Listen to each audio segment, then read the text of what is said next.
ازيكم؟ النهاردة هنتكلم عن كلب من أجمل أنواع الكلاب اللي ممكن تشوفها في حياتك، وهو كلب ياكوتيان لايكر أو كلب لايكر الروسي. أولا، تاريخ النوع. بتنحدر سلالته من روسيا من مقاطعة ياكوتيا، وده سبب التسمية بكلب ياكوتيان لايكر، وبيرجع تاريخ السلالة لسنة 1703. ثانيا، شكل النوع. شكله جميل جدا، بتكون فروته كثيفة ولونها أبيض برتوش سوداء أو بني.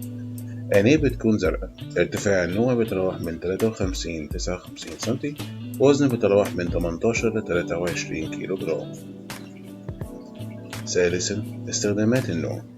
كان وما زال بيستخدم ككلب جر للزلاجات الثلجية، وكمان السكان الأصليين للمناطق دي بيستخدموه لأغراض الصيد. يمكن كمان استخدامه ككلب أسري. رابعا، سلوك النوع. كلب ذكي جدا وسهل التدريب، طاقته عالية وعنيد، بيحب الجري واللعب الكتير، مناسب جدا لحياة الأسرة خصوصا اللي عندهم أطفال. سلوكه بيشبه كتير الكلب الهاسكي لأنهم من نفس فصائل الكلاب، ولكن شراسته أقل بكتير من الهاسكي.